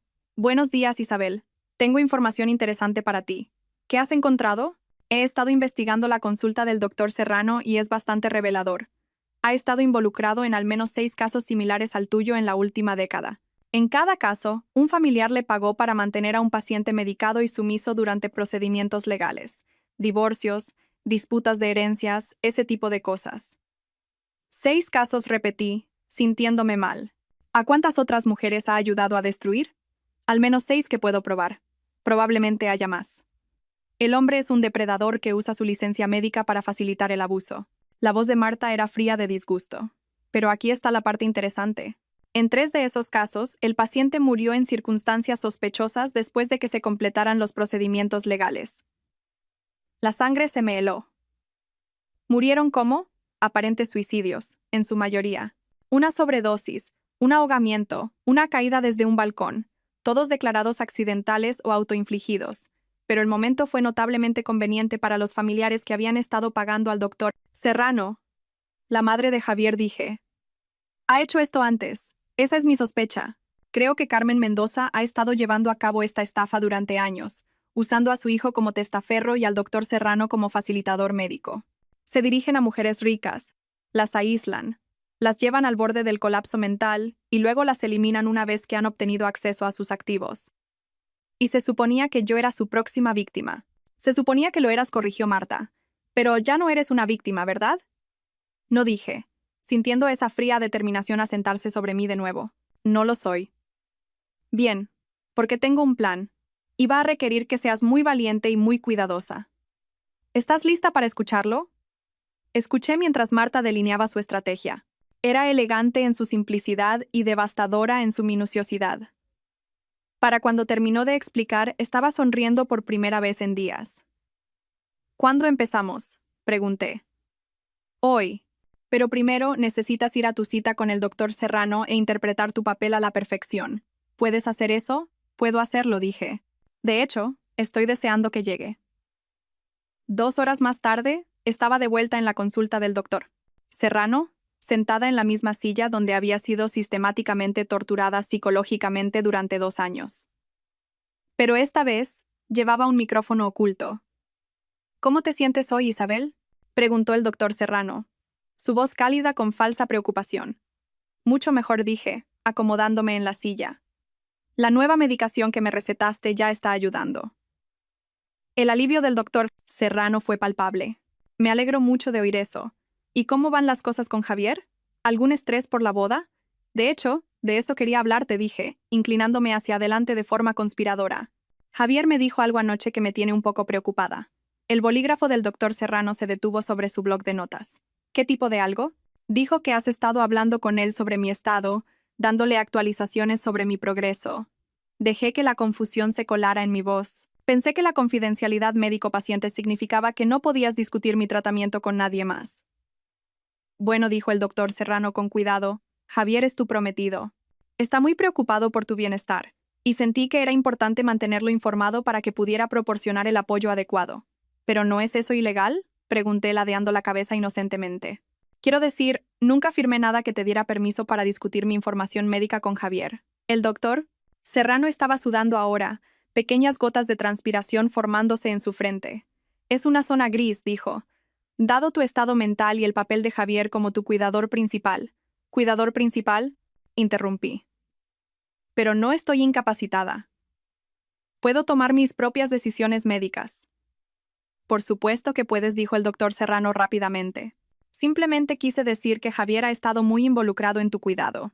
Es él quien te trae a las citas, recoge tus medicamentos, recoge mis medicamentos, repetí lentamente, como la semana pasada, cuando la farmacia le dio las pastillas equivocadas. El doctor Serrano se quedó muy quieto. ¿Qué quieres decir? Las pastillas de vitaminas, dije, observando su rostro con atención. ¿Recuerdas? Dijiste que hubo una confusión en la farmacia y que Javier accidentalmente cogió suplementos vitamínicos en lugar de mis antidepresivos. Sí, dijo el doctor. Serrano, su voz apenas un susurro. La confusión. Es que es extraño, continué, porque llamé a la farmacia ayer para asegurarme de que no volviera a pasar, y me dijeron que nunca surtieron una receta para mí la semana pasada. Dijeron que Javier nunca fue. El color desapareció del rostro del doctor Serrano. Debe haber alguna confusión. ¿La hay? Pregunté, mi voz endureciéndose ligeramente. Porque estoy empezando a pensar que no hubo ninguna confusión. Estoy empezando a pensar que Javier me ha estado dando pastillas falsas a propósito. Isabel, no estás pensando con claridad, dijo el doctor Serrano, su voz adoptando ese tono condescendiente que usaba cuando quería hacerme dudar de mí misma. Tu ansiedad te está volviendo paranoica. Este es exactamente el tipo de patrón de pensamiento que hemos estado trabajando para abordar. Mi ansiedad, repetí. La ansiedad que comenzó justo cuando empecé a verte. La ansiedad que ha empeorado a pesar de 2 años de tratamiento. El tratamiento de salud mental lleva tiempo, dijo el doctor Serrano. Estas cosas no suceden de la noche a la mañana. No, no suceden, asentí, pero tampoco suelen empeorar cuando alguien está recibiendo un tratamiento adecuado. A menos, claro, que en realidad no estén recibiendo ningún tratamiento. El doctor Serrano se levantó bruscamente, moviéndose hacia su escritorio. Creo que deberíamos terminar la sesión de hoy aquí. Claramente estás teniendo un episodio, y estoy preocupado por tu estado mental. ¿Un episodio? Dije, permaneciendo sentada. ¿Es así como lo llamas cuando alguien empieza a hacer preguntas incómodas? Isabel, por favor. Necesitas confiar en mí. Estoy tratando de ayudarte. ¿Ayudarme a qué? Pregunté, finalmente poniéndome de pie. ¿Ayudarme a ser más dependiente de Javier? ¿Ayudarme a perder el contacto con la realidad? ¿Ayudarme a volverme tan inestable que nadie cuestionaría si tuviera un accidente? La mano del doctor Serrano flotaba sobre su teléfono, probablemente listo para llamar a Javier e informar que su plan se estaba desmoronando. No sé qué crees que has descubierto, dijo, pero estás cometiendo un grave error. Javier te quiere. Está tratando de protegerte. ¿Protegerme de qué? De ti misma, dijo el doctor Serrano. De tus propios impulsos destructivos. Isabel, no estás bien. No has estado bien durante mucho tiempo. Tienes razón, dije, acercándome a su escritorio. No he estado bien, pero no por depresión o ansiedad. He estado enferma porque tú y Javier me habéis estado envenenando, destruyendo sistemáticamente mi salud mental para poder robar mi herencia. Esa es una acusación muy seria, tartamudeó el doctor Serrano. También es un delito muy grave, dije. Negligencia médica, conspiración para cometer fraude, intento de asesinato. ¿Cuántos años crees que te caerán por eso, doctor? El rostro del doctor Serrano se había vuelto completamente blanco. No puedes probar nada de esto. ¿No puedo? Metí la mano en mi bolso y saqué los resultados del laboratorio del análisis de las pastillas. Estos son los resultados de un laboratorio independiente. Las pastillas que Javier me ha estado dando no contienen ninguna medicación psiquiátrica activa. Son comprimidos de lactosa. El doctor Serrano miró los papeles como si fueran una sentencia de muerte, lo cual, en cierto modo, lo eran. Y estas, continué, sacando copias impresas de las fotos de mi expediente médico, son tus propias notas documentando tu manipulación psicológica sistemática hacia mí. Un registro muy minucioso, doctor. La fiscalía apreciará tu atención al detalle. ¿De dónde has sacado eso? Susurró el doctor Serrano. De tu escritorio. Ayer, mientras estabas fuera de la habitación entrando en pánico por las pastillas falsas, sonreí fríamente. Deberías guardar tus archivos bajo llave con más seguridad. El doctor Serrano se hundió en su silla, con el rostro gris por el shock. ¿Qué quieres? Quiero que llames a Javier, dije. Ahora mismo, dile que estoy teniendo un colapso total. Dile que me estoy volviendo paranoica y delirante, que estoy empezando a cuestionarlo todo. Dile que te preocupa que pueda hacerme daño a mí misma. ¿Por qué querrías que hiciera eso? Porque quiero que Javier piense que su plan está funcionando a la perfección. Quiero que crea que estoy exactamente donde él me quiere. Rota, aislada y lista para mi accidente final. El doctor Serrano me miró con creciente horror. Estás tendiendo una trampa. Estoy terminando lo que Javier empezó, corregí. Quería jugar a juegos mentales conmigo. Bien. Pero está a punto de aprender que algunos juegos tienen consecuencias que nunca vio venir. No lo haré, dijo el doctor Serrano, aunque su voz carecía de convicción. Sí, lo harás, dije tranquilamente, porque si no lo haces, iré directamente a la policía con todas estas pruebas. Y luego llamaré al colegio de médicos, al fiscal del distrito y a todos los periodistas de la ciudad que puedan estar interesados en una historia sobre un psiquiatra que ayuda a hombres ricos a asesinar a sus esposas. ¿Y si hago lo que me pides? Si haces lo que te pido, podrías tener la oportunidad de llegar a un acuerdo con la fiscalía. Testifica contra Javier y su madre, y quizás solo pases 10 años en prisión en lugar de toda la vida. El doctor Serrano guardó silencio un largo momento, sopesando sus opciones. Finalmente, cogió su teléfono. ¿Qué quieres que diga exactamente? Sonreí, sintiendo una oleada de oscura satisfacción. Dile que estoy empeorando. Dile que la medicación no funciona, que me estoy volviendo cada vez más inestable. Dile que te preocupa que pueda hacer algo drástico. El doctor Serrano marcó el número de Javier con los dedos temblorosos. Escuché mientras interpretaba su papel, su voz perfectamente calibrada para sonar preocupada y profesional. Javier, soy el doctor Serrano. Te llamo por Isabel. Sí, me temo que su estado se está deteriorando rápidamente. Se está volviendo paranoica, haciendo acusaciones descabelladas. Estoy muy preocupado por su estado mental. Sí, creo que deberías venir a buscarla inmediatamente. No, no creo que deba estar sola ahora mismo. Cuando colgó, el doctor Serrano me miró con algo parecido al respeto. Está de camino. Perfecto, dije. Ahora, esto es lo que va a pasar a continuación. Pasé los siguientes 10 minutos explicando exactamente cómo se desarrollaría el resto del día. El doctor Serrano continuaría interpretando su papel. Javier correría a mi rescate y yo daría la actuación de mi vida como la mujer rota y desesperada que ellos pensaban que era. ¿Y si me niego a cooperar?, preguntó el doctor Serrano. Entonces descubrirás lo que se siente al estar en el lado receptor de una destrucción sistemática, dije. Tengo suficientes pruebas para destruir tu carrera, tu libertad y tu vida. La única pregunta es si quieres hundirte con Javier y su madre, o si quieres ayudarme a detenerlos. El doctor Serrano asintió lentamente. Cooperaré. Buena elección, dije, porque Javier Mendoza está a punto de aprender que algunas presas contraatacan. Y cuando lo hacen, el cazador se convierte en la presa. 20 minutos después, Javier irrumpió en la consulta del doctor Serrano, su rostro una máscara de preocupación y pánico apenas contenido. Cariño, dijo, corriendo a mi lado. El doctor Serrano me llamó. Dijo que estabas teniendo algún tipo de episodio.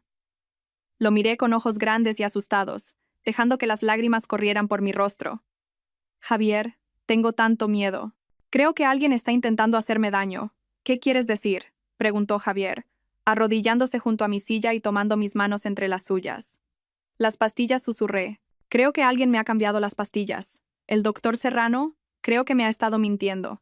Los ojos de Javier se dirigieron al doctor Serrano, que estaba sentado detrás de su escritorio con una expresión apropiadamente preocupada.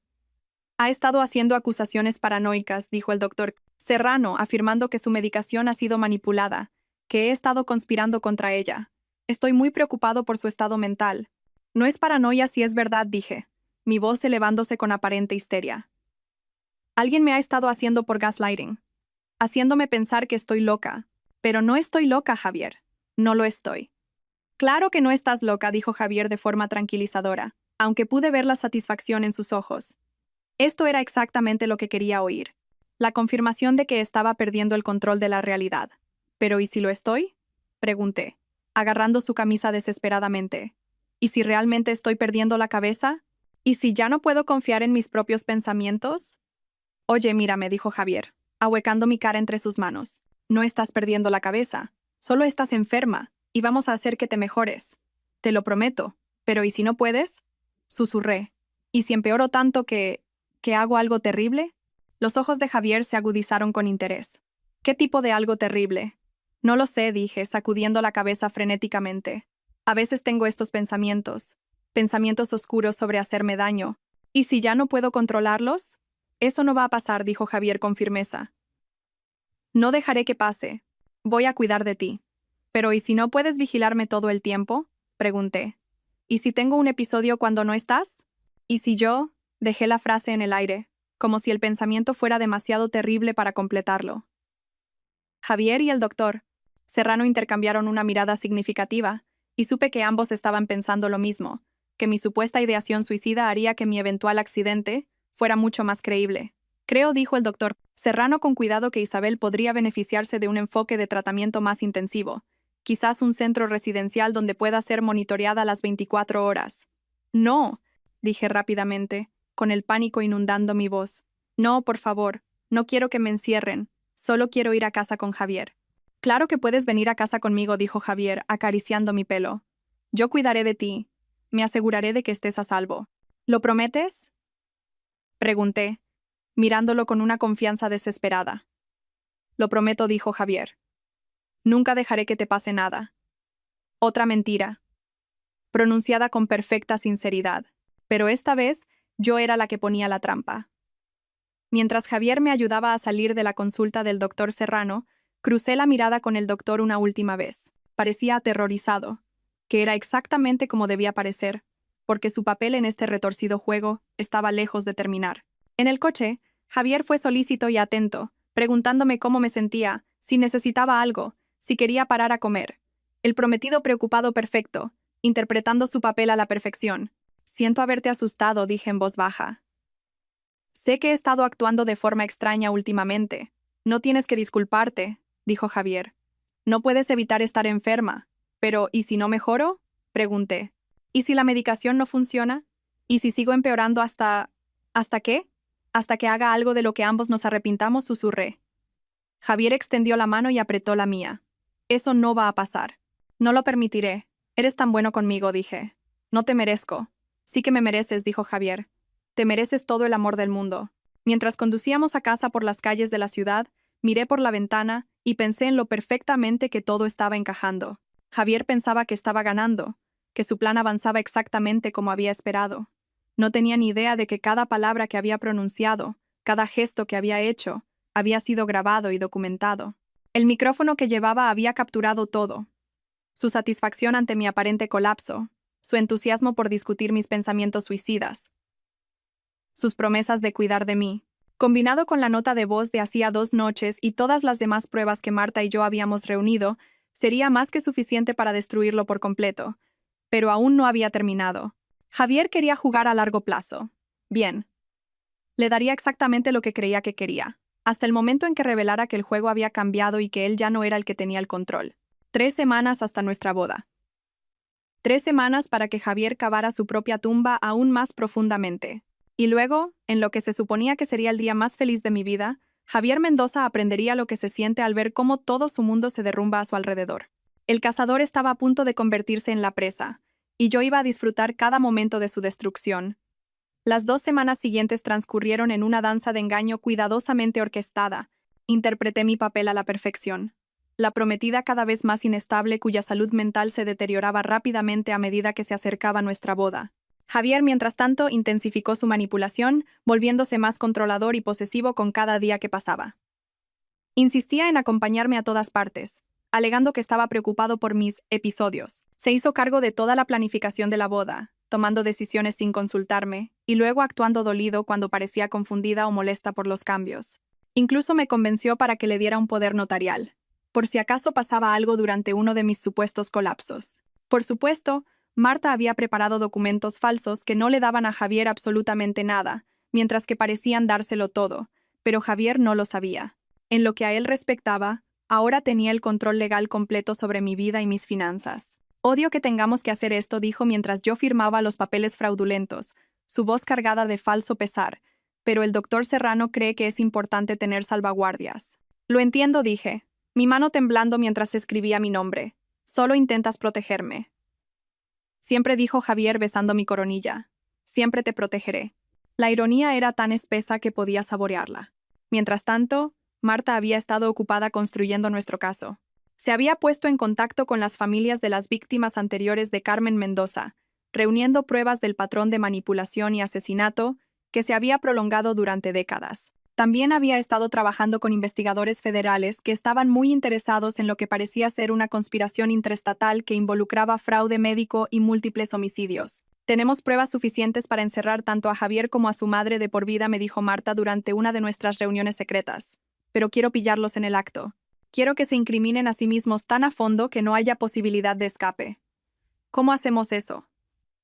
Les damos exactamente lo que quieren, dijo Marta con una sonrisa fría. Les dejamos pensar que su plan está funcionando a la perfección, hasta el momento en que hacemos saltar la trampa. La trampa era elegante en su simplicidad. El día de nuestra boda, Javier finalmente tendría acceso legal a mi herencia. Según la nota de voz que había grabado, él y su madre planeaban escenificar mi accidente durante nuestra luna de miel en Italia. Pero nunca llegarían tan lejos, porque a nuestra boda asistirían unos invitados muy especiales. Agentes de la Policía Nacional haciéndose pasar por amigos y familiares, todos equipados con dispositivos de grabación y listos para documentar la confesión de Javier cuando creyera que finalmente había ganado. La clave, explicó Marta, es hacer que Javier se sienta tan confiado, tan seguro de su victoria, que baje la guardia por completo. Necesitamos que lo admita todo en una grabación, frente a testigos, sin posibilidad de afirmar que fue sacado de contexto. ¿Y cómo hacemos eso? Haciéndole creer que ya estás muerta. El plan era audaz y peligroso, pero también era perfecto. El día de nuestra boda, simularía un colapso dramático durante la ceremonia. Me llevarían de urgencia al hospital, donde un médico que Marta había reclutado me declararía muerta por un aparente intento de suicidio. Javier estaría devastado, por supuesto, pero también secretamente triunfante. Su plan había funcionado incluso mejor de lo esperado. Y entonces, cuando pensara que estaba a salvo, cuando creyera que se había salido con la suya, revelaríamos que estaba muy viva y que cada palabra que había pronunciado había sido grabada. Es arriesgado, advirtió Marta. Si Javier sospecha algo, si se da cuenta de que es una trampa, no lo hará, dije con confianza. La arrogancia de Javier es su debilidad. Está tan convencido de su propia superioridad que nunca considerará la posibilidad de que yo sea más inteligente que él. Tu abuela estaría orgullosa, dijo Marta. Leonor siempre decía que la mejor venganza era dejar que tus enemigos se destruyeran a sí mismos. A medida que se acercaba el día de nuestra boda, la emoción de Javier se hacía cada vez más difícil de ocultar. Prácticamente vibraba de anticipación, probablemente contando las horas hasta poder reclamar su premio. Incluso había empezado a ser más afectuoso, como si estuviera celebrando por adelantado. No puedo creer que nos casemos mañana, dijo la noche antes de nuestra boda, acercándome a él mientras estábamos en la cama. Parece un sueño. El mejor sueño, asentí, acurrucándome contra su pecho. Te quiero tanto, Javier. No puedo imaginar mi vida sin ti. Nunca tendrás que hacerlo, dijo, acariciando mi pelo. Vamos a estar juntos para siempre. Para siempre. Si supiera lo corto que iba a ser para siempre. La mañana de nuestra boda amaneció brillante y clara, con el tipo de clima perfecto propio de los cuentos de hadas. Me paré en la ventana de la suite nupcial, mirando los jardines donde tendría lugar nuestra ceremonia en solo unas horas. Estás preciosa, dijo Sofía, mi dama de honor y una de las pocas amigas de verdad que me quedaban después de la campaña de aislamiento sistemático de Javier. También era una de las pocas personas que sabía la verdad sobre lo que realmente iba a pasar hoy. Gracias, dije, girándome para mirarme en el espejo de cuerpo entero. El vestido era impresionante, una creación fluida de seda y encaje que había costado más de lo que la mayoría de la gente gana en un año. Javier había insistido en la opción más cara, probablemente porque sabía que sería él quien finalmente lo pagaría con mi propio dinero. ¿Estás lista para esto?, preguntó Sofía en voz baja. Llevo semanas lista, dije. Javier no tiene ni idea de lo que se le viene encima, bien dijo Sofía con fiereza. Ese cabrón se merece todo lo que le va a pasar. Mientras terminaban de peinarme y maquillarme, pensé en todas las mujeres que no habían tenido tanta suerte como yo. Las víctimas anteriores del plan de Javier y Carmen, que habían confiado en las personas equivocadas y lo habían pagado con sus vidas.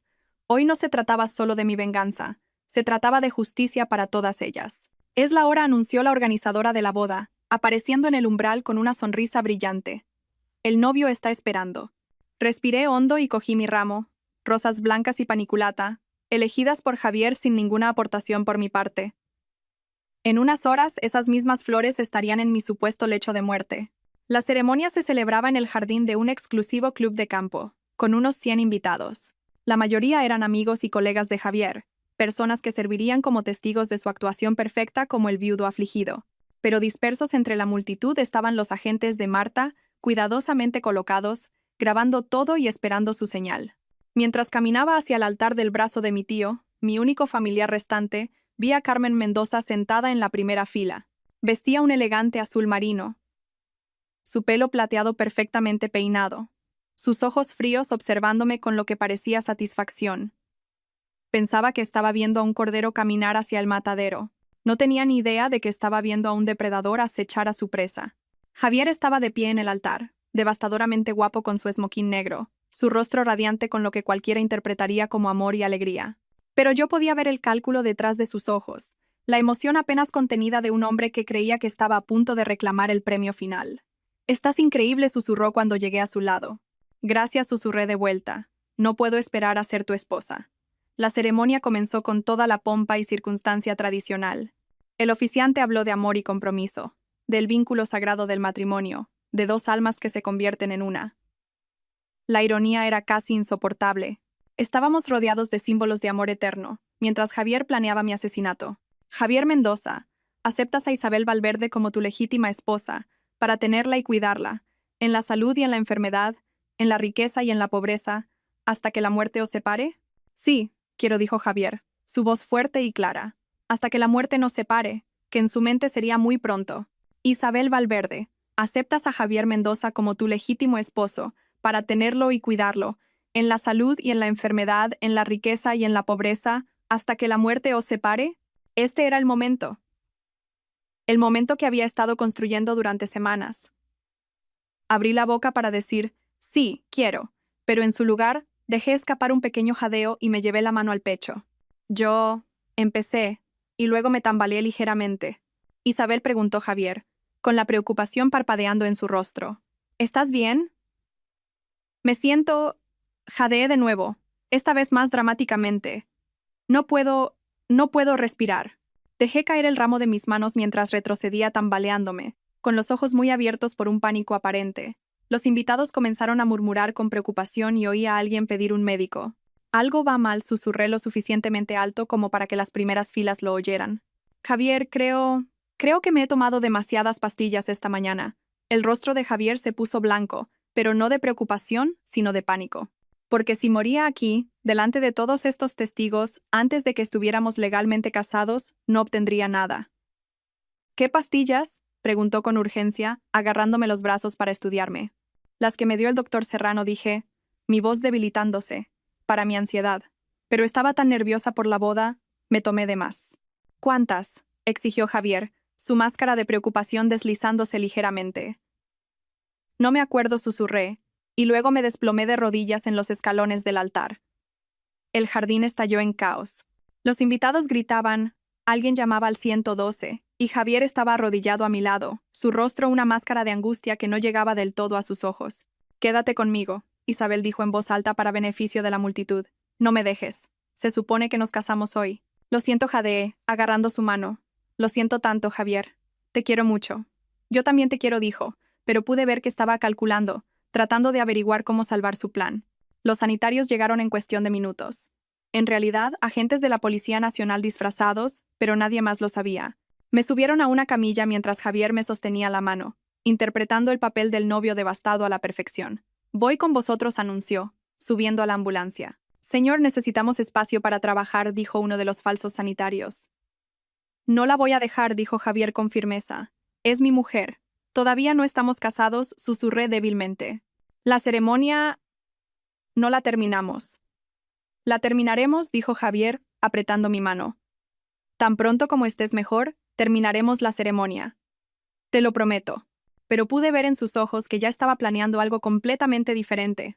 En el hospital, en realidad una clínica privada que Marta había arreglado, me llevaron de urgencia a la sala de emergencias, mientras Javier paseaba por la sala de espera. A través de la rendija de la puerta pude verlo con su móvil, probablemente llamando a su madre para ponerla al día de este inesperado desarrollo. Después de una hora de espera, ladrá. Ríos, otra de las reclutas de Marta, salió de la sala de tratamiento con una expresión grave. «Señor Mendoza», dijo, acercándose a Javier con el tipo de comportamiento cuidadoso que usan los médicos cuando dan noticias terribles. ¿Cómo está?, preguntó Javier, poniéndose de pie de un salto. Lo siento mucho, dijo Ladra. Ríos en voz baja. Hicimos todo lo que pudimos, pero la sobredosis fue demasiado severa. La señorita Valverde falleció hace unos 10 minutos. El rostro de Javier pasó por una serie de expresiones: shock, dolor, y luego, por un instante, algo que parecía casi alivio. ¿Está muerta?, preguntó. Me temo que sí. La combinación de medicamentos en su sistema fue letal. Siento mucho su pérdida. Javier se hundió en una silla, con la cabeza entre las manos. Para cualquiera que lo viera, parecía un hombre destrozado por el dolor. Pero yo lo estaba viendo desde la cámara oculta que Marta había instalado, y podía ver la verdad. Javier estaba luchando por no sonreír. ¿Puedo verla?, preguntó. Por supuesto, pero debo advertirle, ha pasado por mucho. Podría ser difícil. Javier asintió y siguió a ladrar. Ríos a la sala de tratamiento donde yo yacía en una cama de hospital, mi rostro pálido e inmóvil, mis ojos cerrados. El maquillador que Marta había contratado había hecho un trabajo increíble. Parecía genuinamente muerta. Les dejaré un poco de intimidad, dijo Ladra. Ríos, dejando a Javier solo con mi cadáver. Por un momento, Javier simplemente se quedó allí, mirándome. Luego, lentamente, una sonrisa se extendió por su rostro.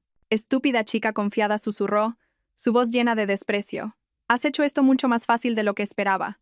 Sacó su móvil y marcó un número. Mamá, está hecho.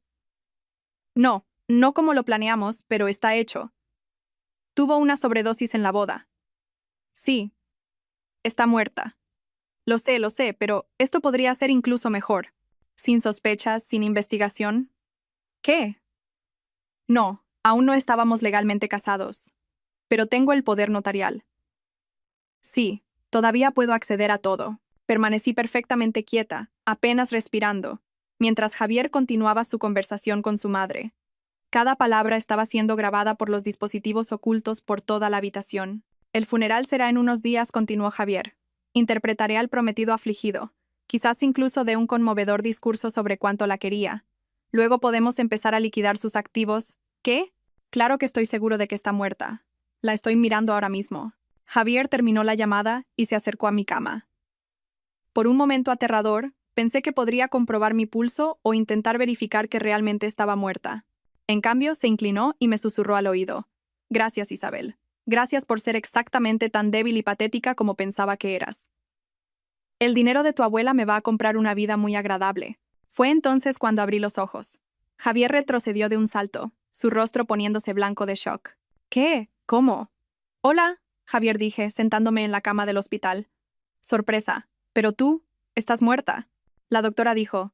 La doctora mintió, dije, bajando las piernas del lado de la cama. Igual que tú me has estado mintiendo durante 3 años. La boca de Javier se abrió y cerró como un pez boqueando. No entiendo. Claro que no entiendes, dije, levantándome y alisando mi vestido de novia. Nunca me entendiste en absoluto. Pensabas que era débil, rota, fácil de manipular. Pensabas que podías destruir mi mente y robar mi herencia, y que nunca contraatacaría. Isabel, no sé qué crees que has oído, pero... Lo oí todo, interrumpí. Igual que oí la nota de voz que me enviaste accidentalmente hace 3 semanas. Esa en la que le contabas a tu madre todo sobre tu plan para matarme por mi dinero. El rostro de Javier pasó del blanco al gris. Tú, lo sabías. Lo he sabido durante semanas, dije. Cada conversación que hemos tenido, cada momento tierno, cada mentira que me has contado, he sabido exactamente lo que estabas haciendo. Pero las pastillas, el colapso, el intento de suicidio, todo falso, dije. Igual que tu amor por mí. Igual que todo sobre ti. Javier miró a su alrededor frenéticamente, como si buscara una vía de escape. No puedes probar nada. Es tu palabra contra la mía. En realidad, dije, sacando un pequeño dispositivo de grabación de mi sujetador, puedo probarlo todo. Esta conversación, la nota de voz, tu conspiración médica con el doctor Serrano, todo ha sido grabado. Eso es ilegal, tartamudeó Javier. También lo es el intento de asesinato, repliqué. Y el fraude médico. Y la conspiración para cometer homicidio. La puerta se abrió y Marta entró, seguida por 2 agentes de la Policía Nacional. Javier Mendoza, dijo uno de los agentes, Queda detenido por conspiración para cometer asesinato, fraude médico e intento de homicidio. Mientras los agentes le leían a Javier sus derechos y le posaban las manos a la espalda, él me miró con una mezcla de rabia e incredulidad. Tú, gruñó. Tú, manipuladora, mentirosa. Aprendí del mejor, dije tranquilamente. Me enseñaste todo lo que sé sobre manipulación y mentiras. Simplemente resulté ser mejor alumna de lo que esperabas. Esto no ha terminado, dijo Javier mientras los agentes lo llevaban hacia la puerta. Tu madre está siendo arrestada mientras hablamos, interrumpió Marta, junto con el doctor Serrano y varios otros miembros de vuestra pequeña conspiración. Se acabó, Javier. Todo. Mientras se llevaban a Javier, todavía gritando amenazas y maldiciones, sentí una extraña sensación de calma. Se había acabado. 3 años de manipulación, gaslighting y tortura psicológica habían llegado a su fin. ¿Cómo te sientes?, preguntó Marta. Libre, dije. Por primera vez en 3 años me siento completamente libre. Tu abuela estaría orgullosa, dijo Marta. Luchaste y ganaste. Miré mi vestido de novia, el símbolo de lo que se suponía que sería el día más feliz de mi vida. En cambio, se había convertido en el día en que recuperé mi poder y destruí al hombre que intentó destruirme. ¿Qué pasa ahora?, pregunté. Ahora, dijo Marta con una sonrisa, puedes vivir tu vida en tus propios términos. Sin más manipulación, sin más mentiras, sin más miedo. Solo tú, tu herencia y el futuro que elijas construir. Mientras salía de la falsa habitación de hospital, todavía con mi vestido de novia pero ya no siendo una víctima, pensé en las últimas palabras de Javier. Me había llamado manipuladora y mentirosa, como si fueran cosas malas. Pero estaba equivocado. A veces la manipulación es solo otra palabra para estrategia. A veces, las mentiras son solo otra forma de protección. Y a veces, la única manera de derrotar a un depredador es convirtiéndose en un depredador mejor. Javier Mendoza había intentado jugar con mi vida, pensando que tenía todas las cartas. Pero había cometido un error crucial. Había subestimado a su oponente. Y ahora iba a pasar el resto de su vida pagando por ese error. 6 meses después, me senté en la tribuna de un tribunal federal, observando cómo Javier Mendoza era sentenciado a cadena perpetua sin posibilidad de libertad condicional. Las pruebas en su contra habían sido abrumadoras. La nota de voz, las conversaciones grabadas, el testimonio del doctor Serrano, quien había llegado a un acuerdo a cambio de su cooperación, y el patrón de crímenes similares que involucraban a su madre. Carmen Mendoza había recibido la misma sentencia. Su carrera de décadas como viuda negra finalmente había llegado a su fin.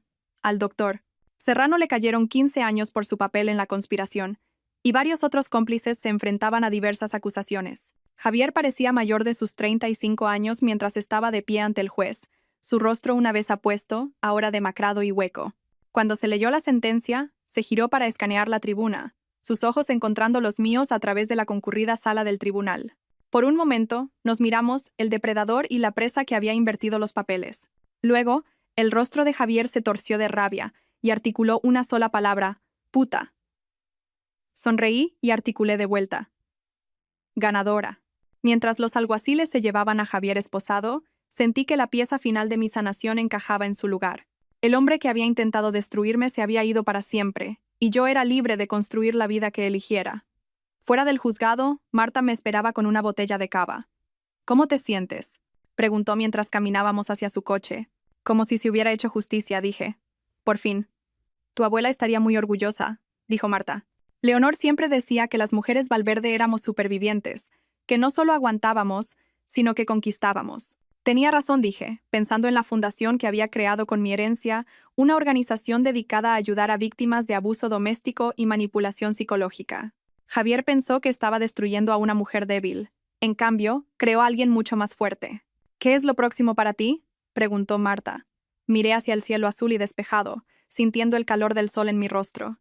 Por primera vez en años, el futuro se extendía ante mí como un camino abierto, lleno de posibilidades que podía elegir por mí misma. Todo, dije.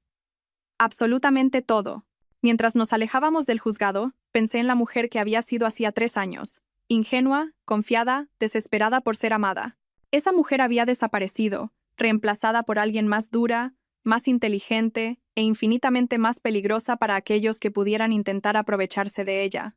Javier Mendoza se había propuesto destruir a Isabel Valverde y robar su herencia. En cambio, había creado a su propia némesis.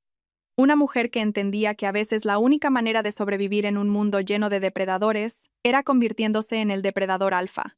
El juego había terminado, y yo había ganado. Pero lo más importante, había aprendido que era capaz de ganar, y ese conocimiento me serviría bien por el resto de mi vida. Javier había querido enseñarme sobre manipulación y control. Misión cumplida. Había aprendido esas lecciones mejor de lo que él jamás imaginó. La alumna se había convertido en la maestra, y el maestro estaba ahora exactamente donde pertenecía, en una jaula, para siempre.